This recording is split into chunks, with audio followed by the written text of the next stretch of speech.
मुझे बोलने को आमंत्रित किया है और अगर सदन, विशेषतः विपक्ष, मेरे वक्तव्य को सुनने का धैर्य रखे तो बहुत सारी चीजें उजागर हो सकती हैं। You are not India, for India is not corrupt. India believes in merit and not dynasty.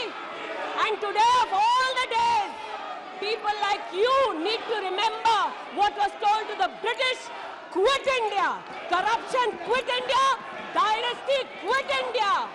Merit now finds place in India.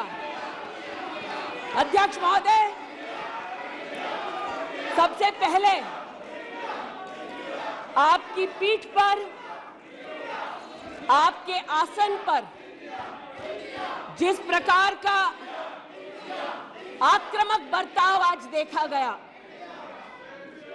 उसका मैं खंडन करती हूं।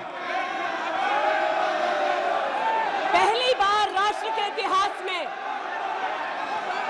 भारत मां की हत्या की बात की और कांग्रेस पार्टी यहां पर तालियां बजाती रही।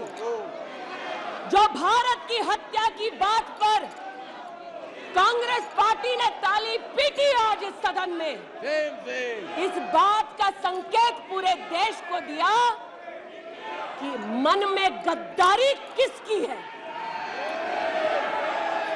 मैं आज हिंदुस्तानी होने के नाते कहती हूं, मणिपुर खंडित नहीं है, विभाजित नहीं है, मेरे देश का अंग है। मैं इनसे पूछती हूं,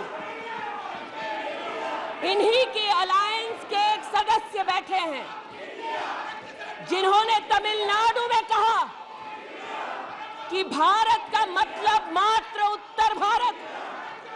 अगर हिम्मत हो राहुल गांधी में तो आकर भारत के ऊपर इस प्रकार का कटाक्ष करने वाले डीएमके के अपने साथी का खंडन करके बताएं।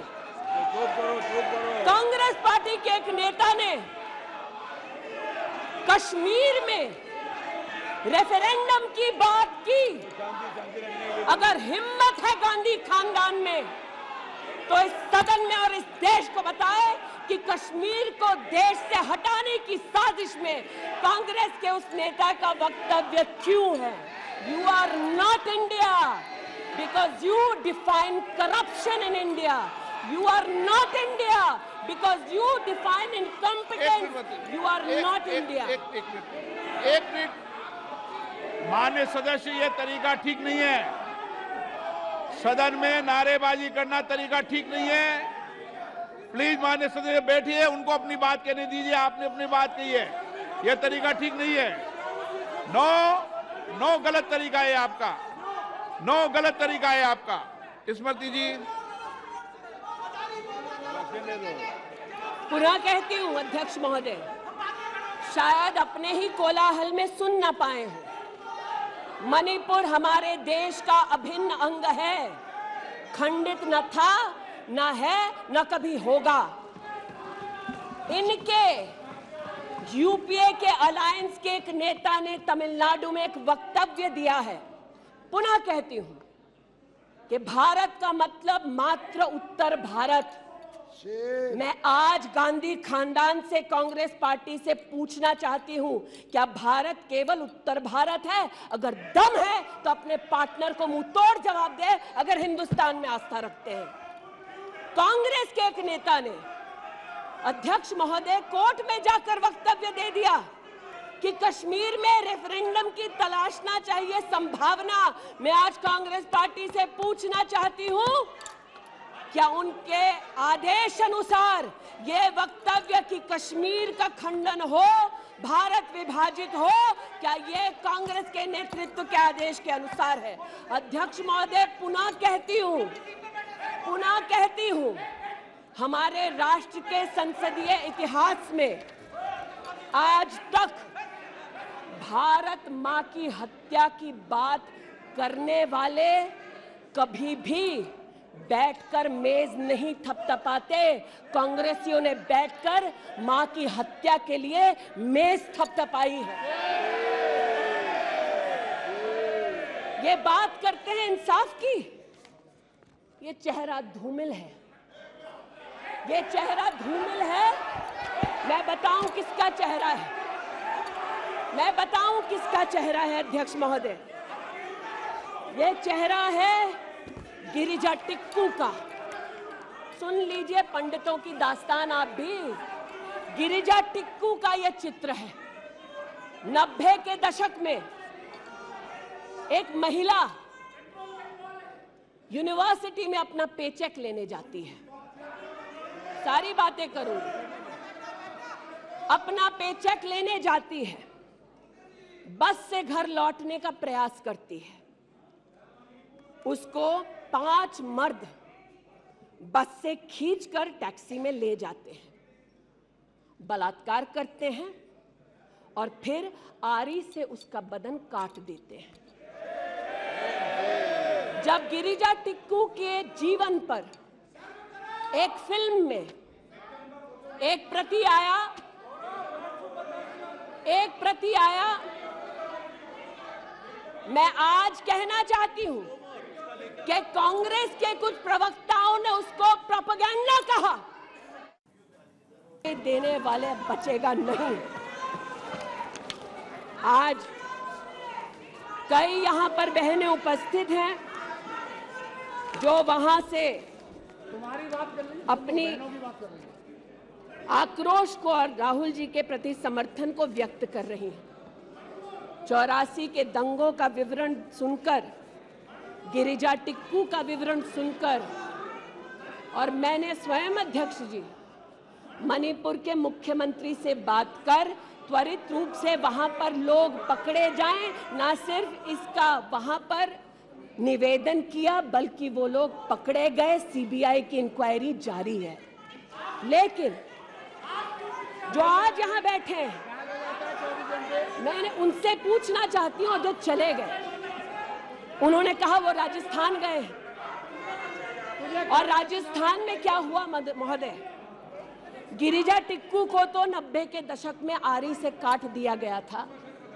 भीलवाड़ा में 14 साल की लड़की के साथ सामूहिक बलात्कार होता है। इस सदन से 2 महिला एमपीज उस परिवार से मिलती हैं। बच्ची जब जिंदा थी गैंगरेप के बाद महोदय, उसे काटा जाता है, फिर उसे भट्टी में डाल दिया जाता है।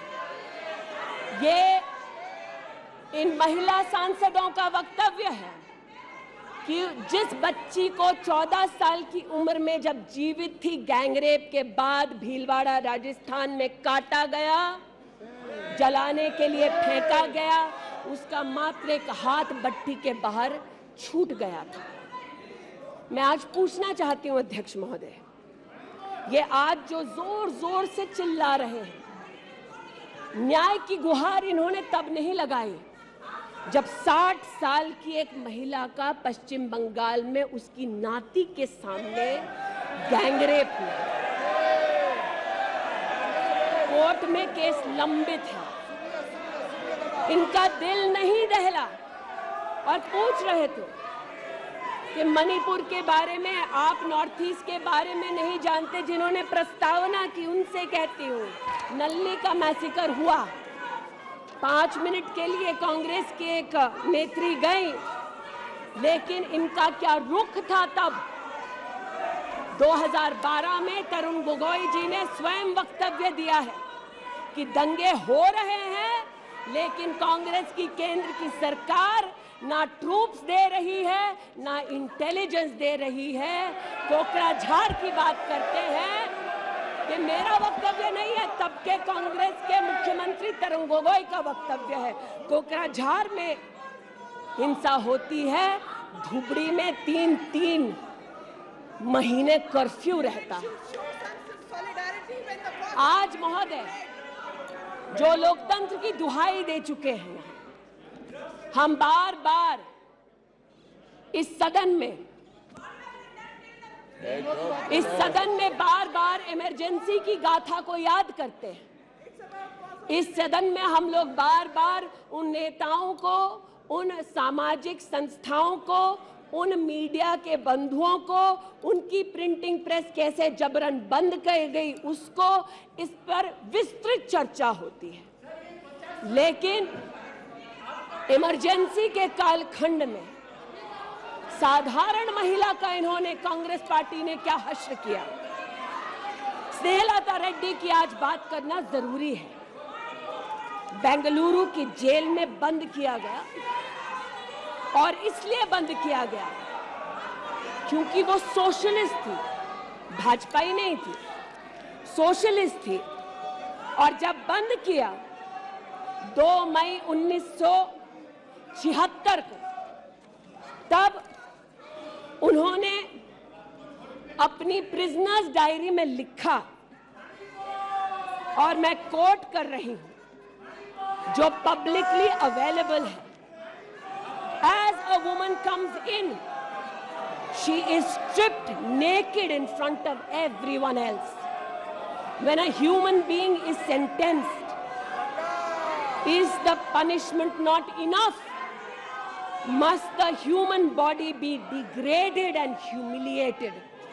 ये स्नेहलता रेड्डी के शब्द है जो उन्होंने इमरजेंसी के कालखंड में जेल में लिखे, अपनी अचीवमेंट्स को बताते हुए। जून 6, 1974 में स्नेहलता रेड्डी लिखती है that at least I have achieved something here. I have stopped the horrible beatings the women prisoners used to get. ये कांग्रेस का इतिहास है और ये भारत की बात करते हैं। अस्थमा की पेशेंट थी ये महिला, जेपीजी को तो डायलिसिस ना करने दिया, अस्थमा की इस पेशेंट को दवा नहीं लेने दी। वो 2 बार एस्थमेटिक कोमा में गई और एस्थमेटिक कोमा में जाते जाते जब उनकी हालत बिगड़ी तो पैरोल पर उनको 15 जनवरी 77 में छोड़ा। चार्जशीट में इस औरत का नाम नहीं था और 5 दिन बाद उनका देहांत हो गया। इनका इतिहास खून से सना है और जिनकी हत्या हुई आज वो इनको कटघरे में नहीं ला सकते, इसलिए आज इस सदन में मैं उनका नाम ले रही हूं, उनके बारे में बोल रही हूं। चाहते हैं कि मणिपुर पे चर्चा हो, मणिपुर पे चर्चा करने के लिए बार बार पार्लियामेंट्री अफेयर्स मंत्री ने गुहार लगाई, बार बार देश के गृह मंत्री ने कहा, हमारे श्रद्धेय राजनाथ जी ने भी कहा कि आप मणिपुर पे सदन पर चर्चा कीजिए, हम चर्चा के लिए तैयार हैं, भागे ये, हम नहीं, भागे ये और हम नहीं। और भागने के पीछे कारण क्या? क्योंकि गृह मंत्री जब बोलने लगेंगे, परतें जब खुलने लगेंगी, तब ये मौन साध लेंगे। मौन मुद्रा का उल्लेख हुआ था, मौन थे ये लोग कई चीजों पर और आज भी हैं। अध्यक्ष महोदय, मेरे हाथ में केपीएमजी की एक रिपोर्ट है जो इनके कार्यकाल से संबंधित है, जो कहता है कि करप्शन की वजह से यूपीए की कार्यकाल में हमारे देश की जीडीपी की ग्रोथ को 9% का नेगेटिव इम्पैक्ट होगा। ये अंतर्राष्ट्रीय एजेंसीज बोल रही थी, लेकिन ये चुप थे, आज भी चुप हैं। जो लोग जीरो लॉस थ्योरी सिखाते थे, आज उसी कांग्रेस के एक नेता को कोयला घोटाले के लिए सजा हुई है और वो चुप है। लेकिन चुप और बहुत सारी चीजों में रहे महोदय।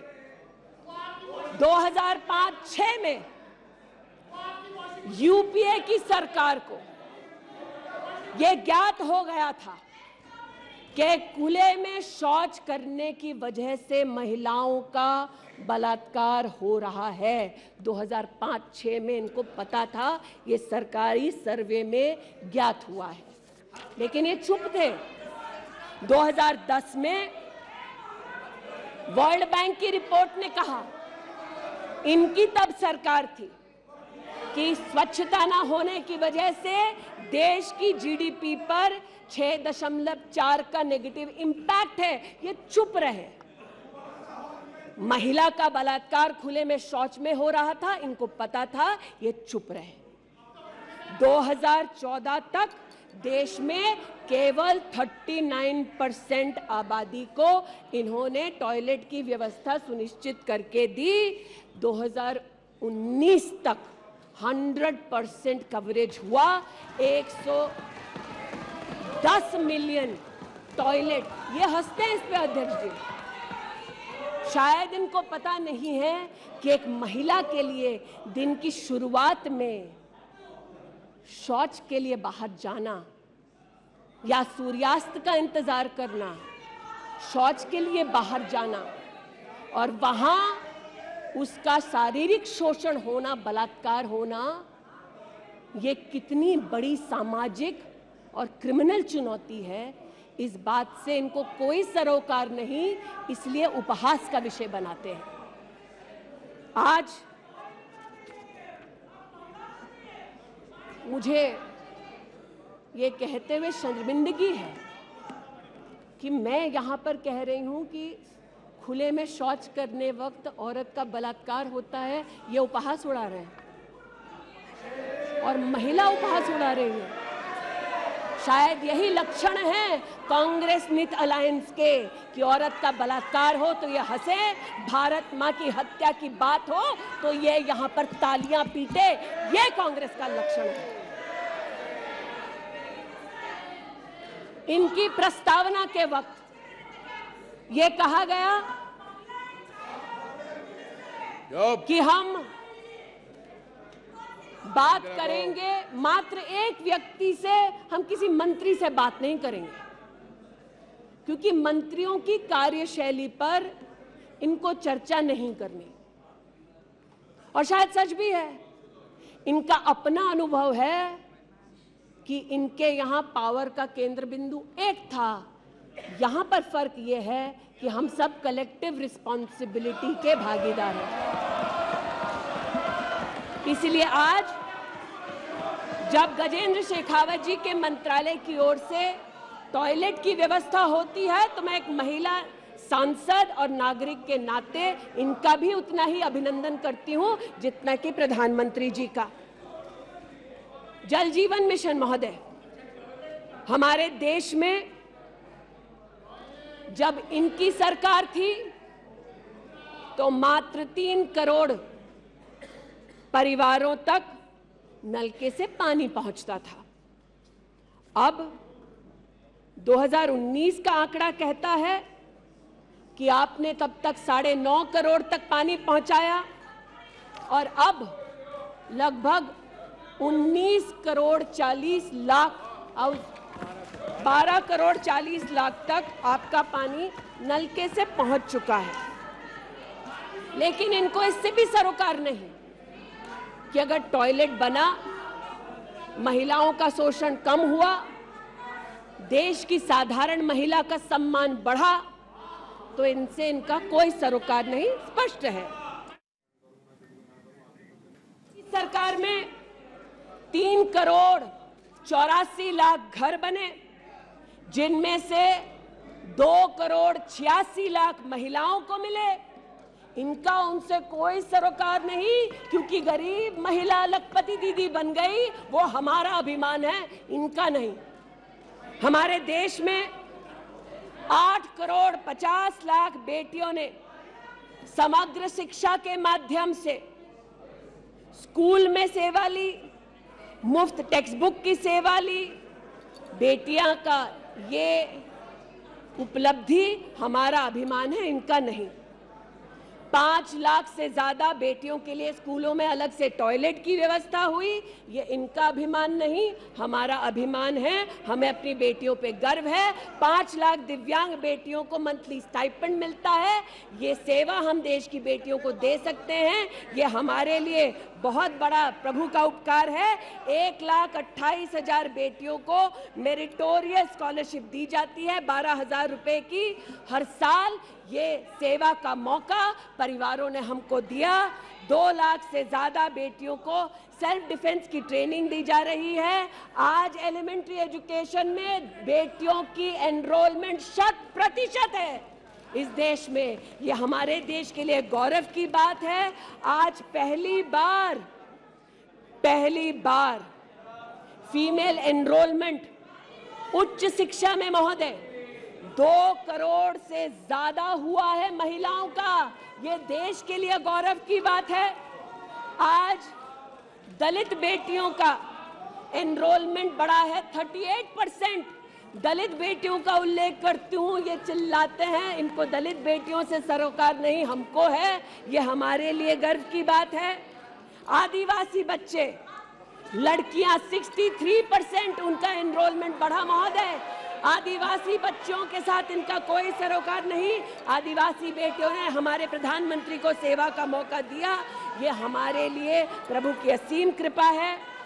नॉर्थ ईस्ट की बात करते हैं तो महिला ने नॉर्थ ईस्ट में 34% की इंक्रीज हुई है एनरोलमेंट में। नॉर्थ ईस्ट के मेरे सभी साथियों को, चाहे वो सदन में कहीं भी बैठे हों, महिलाओं की दृष्टि से मैं अभिनंदन देती हूँ।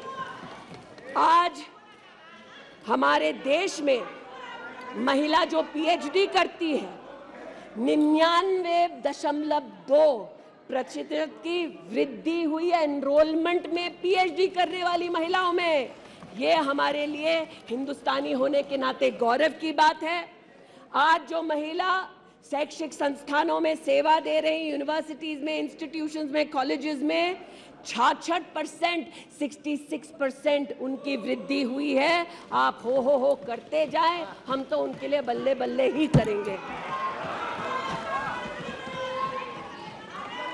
आज मुझे ये कहते हुए खुशी है कि हमारे लेबर मिनिस्ट्री ने कहा है कि ईपीएफ में 28,70,000 महिलाओं ने अब अपने आप को सब्सक्राइबर बनाया है। आज 2017 से लेकर 22 तक लगभग 1400 महिला साइंटिस्ट को भारत सरकार की विविध स्कीम्स के अंतर्गत सहयोग मिला है। आज महिलाओं को मैटरनिटी लीव में 26 हफ्ते की पेड मैटरनिटी लीव मोदी सरकार ने सुनिश्चित की है। आज महिलाओं ने 3 करोड़ महिलाओं ने प्रधानमंत्री मातृ वंदना योजना के अंतर्गत 13,700 करोड़ रुपया अपने बैंक के खाते में पाया है। इस सेवा के लिए प्रधानमंत्री जी को आभार और बेटियों का अभिनंदन। आज हमारे देश की बेटियां सैनिक स्कूल में पढ़ सकती हैं। इस ऐतिहासिक निर्णय के लिए रक्षा मंत्री जी, प्रधानमंत्री जी को आभार। आज हमारी देश की बेटियां आर्म्ड फोर्सेस में परमानेंट कमीशन पा चुकी हैं। हमारे देश का गौरव बढ़ाने के लिए ऐसी बेटियों का आभार। आज जो महिला और महिला हक के लिए यहाँ बोल रहे हैं, आप विषय पे बोल रही हैं और अविश्वास प्रस्ताव पे सब विषय पे बोल सकते हैं। ये तरीका अच्छा है क्या? बोलिए माननीय। वो भी शायद मजबूर हैं, उनको भी रिमोट से डायरेक्शन आया है। इतना ही कहना चाहती हूँ कि आज एक तरफ हमारी बेटियों ने सैनिक स्कूल में, आर्म्ड फोर्सेस में अपने प्रतिभा के आधार पर देश का गौरव बढ़ाया है। दूसरी ओर बिना किसी पुरुष सहयोगी के हिंदुस्तान के इतिहास में पहली बार 4,300 13 मुस्लिम बहनें अकेली हज के लिए गई और सुरक्षित हिंदुस्तान लौटी। जानबूझकर भारत के किसानों के हितों के खिलाफ बोलते हैं। उनका वक्तव्य ट्राई कॉन्टिनेंटल पब्लिकेशन वालों का जो सीनियर फेलो या रिसर्चर है, उसका वक्तव्य कांग्रेस, नेशनल कांग्रेस के फेसबुक पर 19 अप्रैल 2019 को क्यों पब्लिश होता है, ये थोड़ा बहुत शोध का विषय है, ये थोड़ा बहुत चर्चा का विषय है। आज मैं ये कहना चाहती हूं कि जब प्रस्तावना हुई, मैं तो प्रस्तावना के विरुद्ध खड़ी हूं। मैं नरेंद्र मोदी जी के नेतृत्व पर राष्ट्र के सभी नागरिकों के साथ पुनः विश्वास दर्शाते हुए अपना वक्तव्य देती हूं। लेकिन राहुल जी ने किस पर विश्वास जताया? राहुल जी ने विश्वास जताया मुस्लिम लीग पर। कहा सेक्युलर पार्टी है। शायद राहुल जी ने ना पढ़ा हो कि 80 के दशक में मुरादाबाद में 83 लोगों को मारने वाली मुस्लिम लीग राहुल जी को बताना पड़ेगा सेक्युलर कैसे हुई। राहुल जी को आज जवाब देना होगा कि वो राष्ट्रभक्ति की बात करते हैं तो क्या जेएनयू में जाकर जब भारत तेरे टुकड़े होंगे का नारा दे रहे थे वो राहुल गांधी की देशभक्ति थी? राहुल गांधी को आज जवाब देना होगा, है तो नहीं। उनको आज जवाब देना होगा। जिस अफजल गुरु ने इस संसद पर हमला किया, उस अफजल गुरु के संरक्षक समर्थक को कांग्रेस पार्टी ने अपने पार्टी का नेता बना दिया, जिसने कहा यह राहुल गांधी की देशभक्ति है। राहुल गांधी की देशभक्ति आज बताती हूं। इन्होंने, घबराइए मत, आप ही के नेता बोलकर गए हैं, घबरा क्यों रहे हैं? बैठिए, आराम से बोल रही हूं। जरा संक्षेप कीजिए। मैं पुनः बोलना चाहती हूं। अध्यक्ष महोदय, बहुत सारे व्यवधान आए, अब राहुल जी की बात चली है तो कृपया थोड़ी सी कर दीजिए। दोबारा कहती हूं, क्या बोले हैं और क्या बाहर बोले हैं। देश के बाहर गए तो कहा आइडियाज ऑफ इंडिया कॉन्क्लेव में that there is going to be a Mars upsurge. India has massive amount of polarization. ये राहुल गांधी के शब्द हैं। इसका मतलब राहुल गांधी ने विदेश में जाकर कहा हिंदुस्तानी सौहार्द की भूमिका में नहीं रहते। राहुल गांधी ने कहा कि हिंदुस्तानी भाईचारे में इतना विश्वास नहीं करते because there is a massive amount of polarization. और राहुल गांधी ने कहा there is going to be a mass upsurge. Now the question is, how can the opposition effectively use the upsurge to change politics? मतलब उन्होंने कहा कि देश में उथल पुथल होगी। मैं स्पष्ट करना चाहता हूं, विपक्ष इस उथल पुथल को कैसे इस्तेमाल कर सकता है, ये मैं सोच रहा हूं। फिर उनका शब्द है देश में केरोसिन फैला है, हमें एक चिंगारी की जरूरत है। आज पूछना चाहती हूं, माचिस ढूंढते ढूंढते राहुल गांधी कहां गए? अमेरिका गए? तंजीम अंसारी के साथ, जो पाकिस्तानी इमाम जावेद अहमद के साथ ताल्लुक रखते हैं, अमेरिका में अपने कार्यक्रमों को उनके साथ करवाया। राहुल गांधी मिन्हाज खान, जो हिंदुस्तान के खिलाफ आवाज बुलंद करते हैं, उनके साथ उन्होंने मीटिंग की।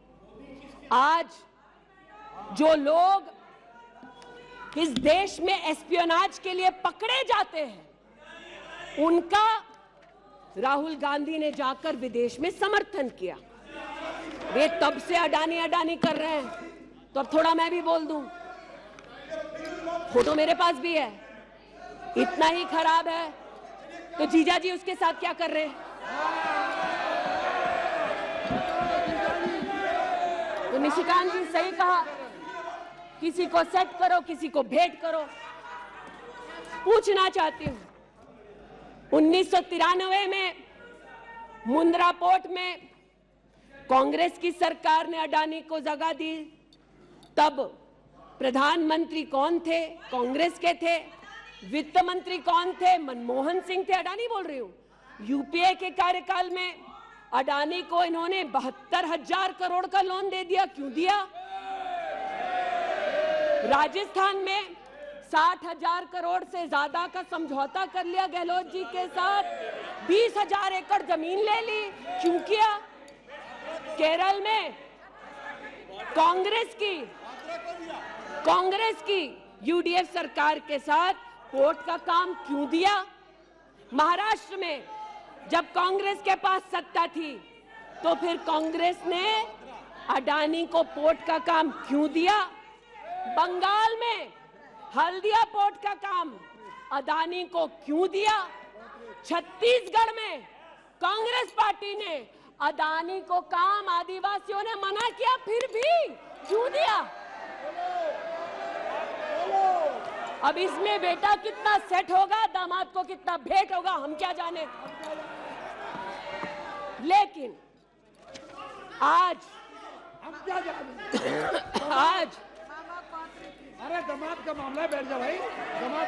दामाद आपका नहीं है, जिनका है वो नहीं चिल्ला रहे, आप क्यों चिल्ला रहे? बैठ जाइए भाई। जिसका है दामाद वो नहीं चिल्ला रहे, आप क्यों चिल्ला रहे? बैठिए। अरे बैठ जाइए, बैठ जाइए, बैठ जाइए, बैठ जाइए, बैठ जाइए। कोयले घोटाले में पकड़े गए, 2G में भी पकड़े जाएंगे। बैठ जाइए प्लीज। आप बताइए, इस पूरी बला की जड़ महोदय, पूरी बला की जड़ परिवारवाद में है और परिवारवाद की राजनीति की जड़ कांग्रेस पार्टी में है। इनके अलायंस के लोग चारा खाते हैं, ये उनके घर मटन खाने चले जाते हैं। इनके अलायंस के लोग रेल की नौकरी के लिए गरीब की जमीन खाते हैं, जाके वो उन्हीं लोगों को गले लगाते हैं। और इनके सब के पीछे एक ही मजबूरी है, जो बड़ी विनम्रता से अजीत दा ने भी स्वीकारी कि मजबूरी हमारी कि तीसरी बार जनता कह रही है फिर एक बार मोदी की बारी। Okay now please conclude. तो मैं लिसन प्लीज। ये आज बैठिए। यहाँ पर उल्लेख कर रहे थे किसान की। आप भी बैठिए, आप किस लिए खड़े हैं? ये बात आज कर रहे थे किसान की, तो किसान का क्या हश्र करते हैं वो मैं बताना चाहती हूँ। अध्यक्ष महोदय थोड़ी सी मुझे मोहल्लत दे दें। ये मैं कहना चाहती हूँ उस क्षेत्र की बात, जिसकी मैं प्रतिनिधि हूँ, जहाँ पर बैठिए प्लीज, बैठिए दलित प्लीज मांग कर रहे थे विद्यालय की। 1982 में किसानों ने 4 बीघा 2 बिस्वा जमीन इंटर कॉलेज के लिए दी और अमेठी में धोखे से किसानों की ये जमीन हड़पने वाले फाउंडेशन का नाम गांधी खानदान है। 2016 में राहुल जी दौरे में गए तिलोई, वहां पर लोगों ने कहा 200 छात्रों ने कि जमीन वापस कर दो, हमारे लिए कॉलेज की व्यवस्था करो। इन्होंने अपने अलायंस पार्टनर के साथ उन छात्रों को जेल भगा दिया। 17 में जेल भगाया। सेठा गौरीगंज में प्रमाण है, आ जाओ गौरीगंज, दूध का दूध पानी का पानी यही कर दूंगी। गौरीगंज सेठा रोड पर जमीन हब्जा ली। भूसियावा मार्ग पर नरसिंह भानपुर पर मुंशीगंज में जमीन हत्या ली। ये उनका संस्कार है। जमीन कौन कौन हड़पता है, ये कांग्रेस की गाथा स्पष्ट है। जहां ये हैं वहां पर आज मैं अभिनंदन देती हूं रेल मंत्री का कि रेल कोच फैक्ट्री रायबरेली में भी 10,000 कोचेस तब बनी जब नरेंद्र मोदी देश के प्रधानमंत्री बने। पीड़ा हो रही है जी। मैं बस इतना बताना चाहती हूँ कि आज जो किसानों का दम भरते हैं, बालियान साहब शायद यहाँ नहीं है, मैं अमेठी के किसानों की ओर से विशेष बालियान साहब आपको नतमस्तक होकर आभार व्यक्त करती हूँ। राष्ट्र के इतिहास में पहली बार अमेठी में खाद की रैक उतरी जब मोदी आए। इन्होंने न खाद दी, गौरीगंज में किसानों पर लाठीचार्ज करते थे, राजनाथ जी इसके साक्षी हैं। इन्होंने 80% लोगों के पास अमेठी में, जहां 5 दशक इन्होंने राज किया, 80% लोगों को शौचालय नहीं दिया, 60% लोगों के घर में बिजली नहीं दी। और ये आज लोकतंत्र की बात करते हैं, अपनी प्रतिभा की बात करते हैं। आज मैं आभार व्यक्त करती हूं, अमेठी का पहला सैनिक स्कूल मोदी जी ने दिया, 7.5 लाख लोगों को मुफ्त अनाज मोदी जी दे रहे हैं। अमेठी का आज पहला मेडिकल कॉलेज, जिसके नाम से इस खानदान ने जमीन हड़प ली थी, वो नरेंद्र मोदी ने दिलवाई। आज मैं इतना कहना चाहती हूं अध्यक्ष महोदय, जो अभी है नहीं, जो 50 साल की उम्र के बाद देश देखने निकले थे, वो देश के किस कोने में वर्तमान में है मैं नहीं जानती, लेकिन इतना देखिए, एक मिनट। और देखिए, आपने एक फिलोसोफर का ये मंत्रिमंडल में अविश्वास प्रस्ताव लाया है, तो मंत्रिमंडल उस संबंध में बोलेगा, उनको बोलने का अधिकार है। प्लीज आप बैठ जाइए। नो, मणिपुर पर चर्चा आपने नहीं मांगी है, वो एक विषय है, उस पर चर्चा हो रही है, उसका उत्तर भी आएगा, परंतु no, please sit down, please sit down. But what, sir, of the enemy who speaks slyly? What of that enemy? आज जिनके पास ना नीति थी, ना नियत थी, ना देश के प्रति निष्ठा थी, आज ना जो कभी हिंदू के हुए, जिन्होंने राम के अस्तित्व को नकार दिया, ना सिखों के साथ जिन्होंने इंसाफ किया, जो ना कभी महिलाओं के उत्थान के लिए समर्पित थे, ना नौजवान के सशक्तिकरण के लिए समर्पित थे, ना किसान के बलिदान को स्वीकार कर किसान की समृद्धि के लिए समर्पित थे। आज उनसे कहना चाहती हूं कि जो समर्पित है, जो सबके विश्वास के साथ सबका विकास कर रहा है, उस पर देश को पुनः विश्वास दिखाएंगे, 24 में पुनः मोदी सरकार बनाएंगे। इस अविश्वास प्रस्ताव का मैं निषेध करती हूं और भारत मां का जयकारा लगाते हुए जो भारत मां की हत्या की बात कर रहे थे महोदय, उनसे कहना चाहती हूं, अंग्रेज आए चले गए, मुगलिया सल्तनत आई खत्म हो गई, हिंदुस्तान आज भी है और आगे भी रहेगा। और हिंदुस्तान इस देश की तिजोरी की चाबी वापस उनकी माताजी के हाथ में नहीं देगा।